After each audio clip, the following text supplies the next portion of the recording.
Eh bien, bonjour Serena et merci de nous accueillir chez toi ce matin avec tous les aléas qu'on a eu, mais on a fini par y arriver, donc on est extrêmement content.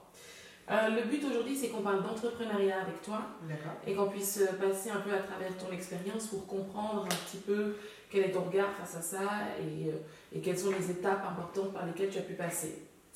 La première question que j'aimerais te poser, est-ce que tu te considères comme un entrepreneur? Bien sûr.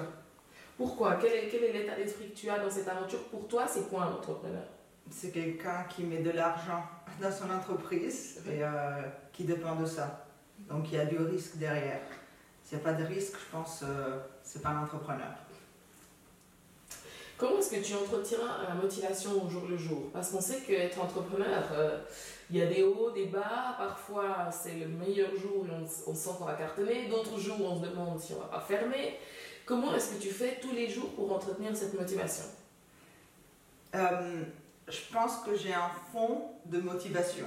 Ça c'est clair, c'est ma personnalité. Et je pense qu'il y a aussi beaucoup de prétention à être très bonne. Donc ça garde quand même le niveau assez haut. Maintenant c'est vrai qu'il y a des jours magnifiques. Je pense que je suis un génie. Et il y a d'autres jours où je pense je suis une catastrophe et je me demande ce que je fais avec ma vie. Donc je pense que c'est ça aussi être entrepreneur. C'est pas tous les jours facile et en fait c'est presque tous les jours pas facile. La motivation c'est de voir qu'il y a des petits succès de temps en temps et c'est à ça qu'il faut s'accrocher et aussi savoir que c'est pas possible que ça ne marche pas si on passe assez de temps et de réflexion et on met assez d'argent aussi là-dessus. Donc je pense que le succès c'est une question de temps. Combien de temps est-ce qu'on est prêt à passer sur une entreprise?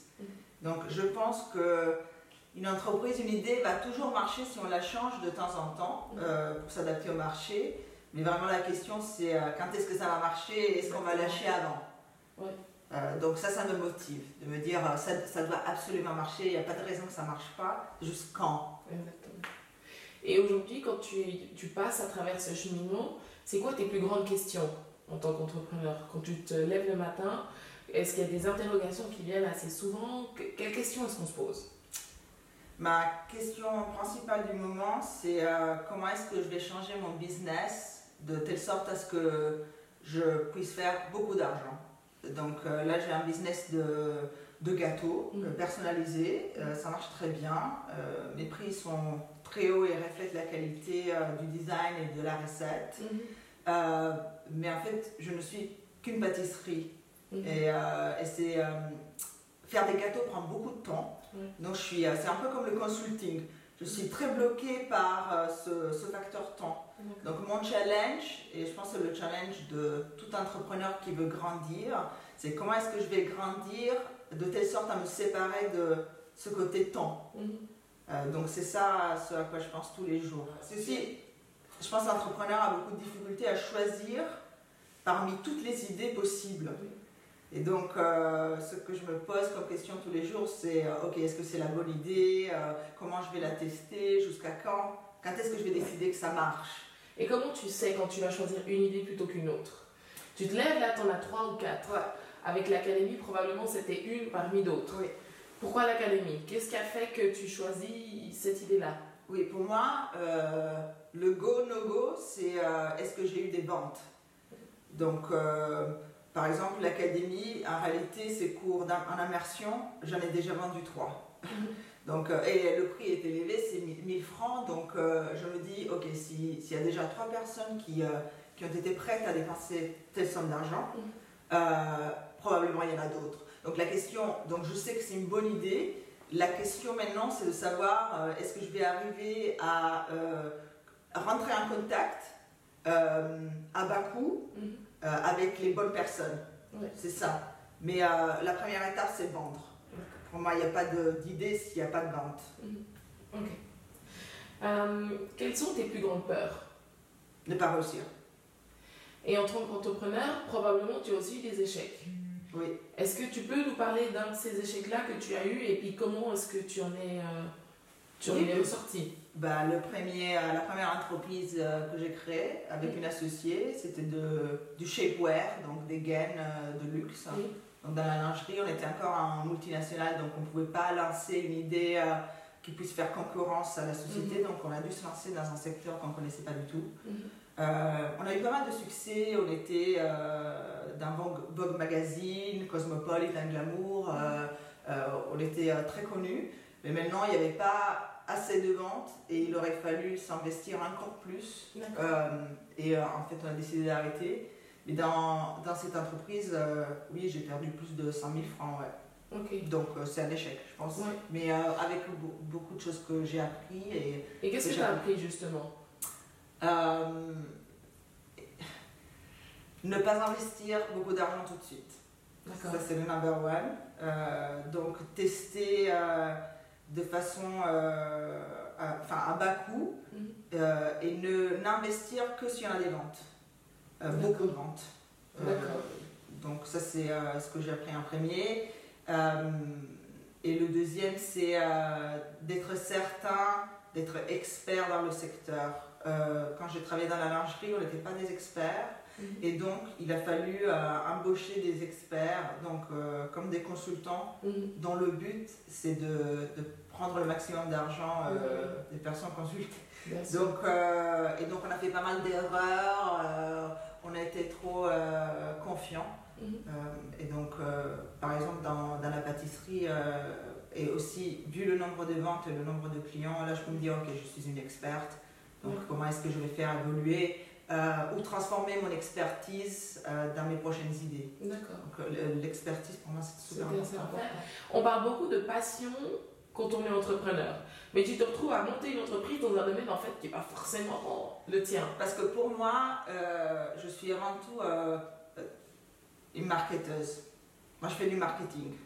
Donc, quand je fais un gâteau, c'est en fait, je transforme le besoin d'un client en produit. Donc, mon job, c'est de rentrer en contact avec la bonne personne qui est prête à payer le prix que je veux, la rendre heureuse, avoir son avis sur Google et recommencer. Ça, c'est mon job.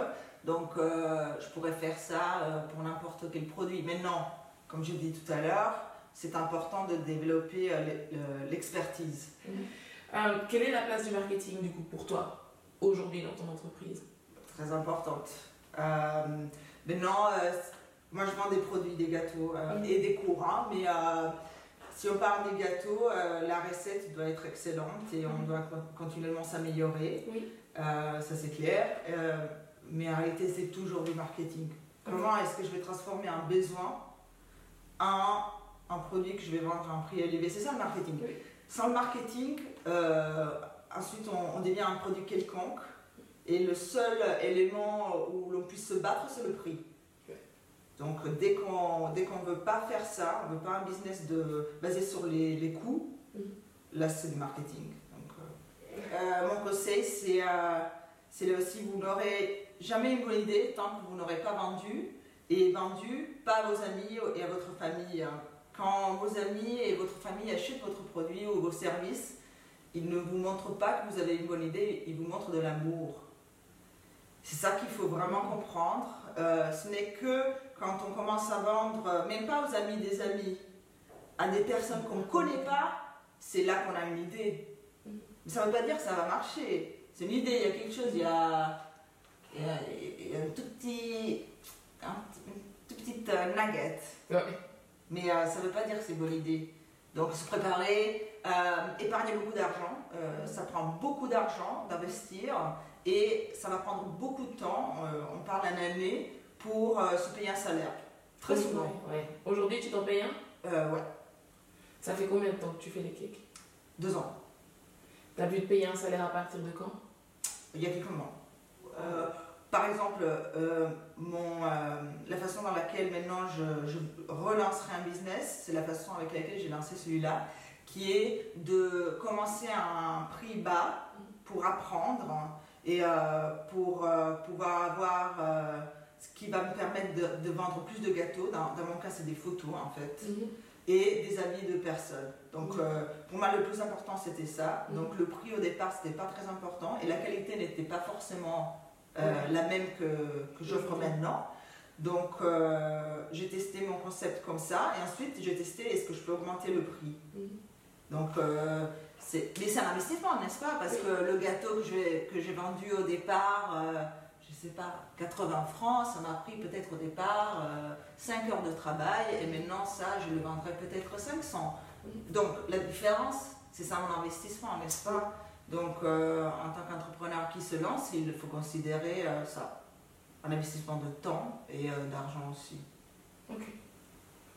Parfait, j'ai tout ce qu'il me faut. Merci. Merci beaucoup.